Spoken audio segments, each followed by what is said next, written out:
ഹനുമാൻ സുരസ, സിംഹിക, ലങ്കിനി എന്നിവരുമായി യുദ്ധം ചെയ്ത് ഒടുവിൽ ലങ്കാ നഗരത്തിൽ പ്രവേശിച്ചു. ലങ്കയിലെ അസുര കാവൽക്കാർ ഹനുമാനെ ശ്രദ്ധിക്കാതിരിക്കാൻ ഹനുമാൻ തന്റെ ശക്തി ഉപയോഗിച്ച് വളരെ ചെറുതായി മാറി.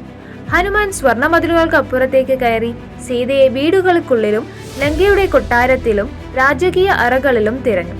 ഒടുവിൽ ലങ്കയിലെ അതിമനോഹരമായ പൂന്തോട്ടമായ അശോകവനത്തിലെത്തി. വലിയ മരങ്ങൾ, പലതരം പഴങ്ങൾ, മനോഹരമായ പൂക്കൾ വിരിഞ്ഞു നിൽക്കുന്നതും ഇടതൂർന്നതും പച്ചപ്പുമുള്ളതുമായിരുന്നു അശോകവനം. ഹനുമാൻ ഉദ്യാനത്തിൽ പ്രവേശിച്ചപ്പോൾ അവിടെ കാവൽ നിൽക്കുന്ന അനേകം അസുരന്മാർ നടക്കുന്നത് കണ്ടു. ഹനുമാൻ കുറ്റിക്കാട്ടിൽ മറഞ്ഞിരുന്ന് അവരെ നിരീക്ഷിച്ചു. അപ്പോൾ സാധാരണ കാവ്യവസ്ത്രം ധരിച്ച ഒരു സുന്ദരിയെ കണ്ടു. അവൾ ഒരു മരത്തണലിൽ ഒറ്റയ്ക്കിരുന്ന പ്രാർത്ഥനയിൽ ശ്രദ്ധ കേന്ദ്രീകരിക്കുന്നതായി തോന്നി. സങ്കടത്താൽ അവളുടെ കണ്ണുകൾ അടഞ്ഞു.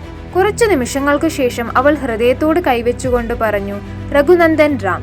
രാമന്റെ പേര് കേട്ട ഹനുമാന്റെ കണ്ണുകൾ ഈറഞ്ഞണിഞ്ഞു. തന്റെ തിരച്ചിൽ അവസാനിച്ചു എന്ന് ഹനുമാന് മനസ്സിലായി. ആ സ്ത്രീ സീതയാണ്. ഹനുമാൻ കൈകൾ ചേർത്തു പിടിച്ച് മന്ത്രിച്ചു, ദേവി സീത. രാക്ഷസന്മാർ സീതയുടെ അടുത്തേക്ക് നടന്നുകൊണ്ട് പറഞ്ഞു, ലങ്കാപതി രാവണൻ നിന്നെ വിവാഹം കഴിക്കാൻ ആഗ്രഹിക്കുന്നത് ഭാഗ്യമാണ്. രാവണനെ നിരസിക്കാൻ നിങ്ങൾ ഒരു വിഡ്ഢിയാണോ?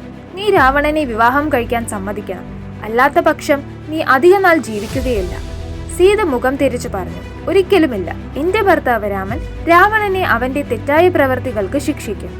സീത കഴിയുന്നത്ര ധൈര്യം കാണിക്കാൻ ശ്രമിക്കുന്നത് ഹനുമാൻ കാണാൻ കഴിഞ്ഞു. സീതയുടെ അവസ്ഥ കണ്ട് ഹനുമാന്റെ കണ്ണുകൾ നിറഞ്ഞൊഴുകി.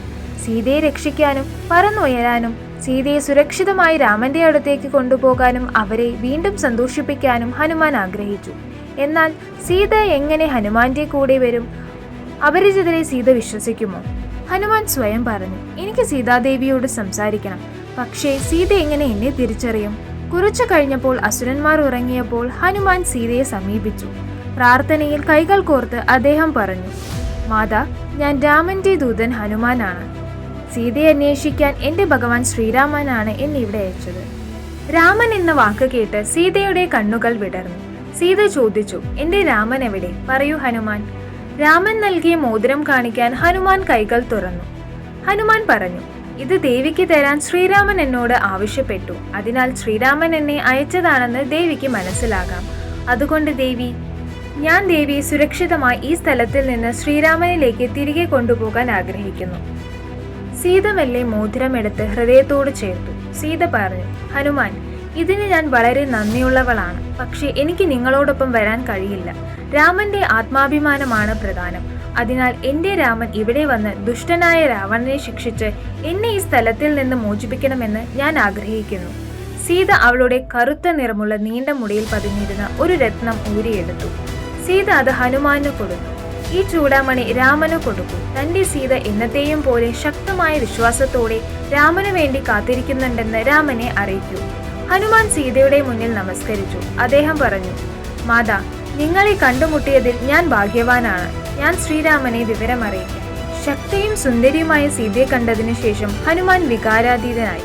ഹനുമാൻ ജയ് ശ്രീറാം എന്ന് പറഞ്ഞ് മരത്തിലേക്ക് ചാടി.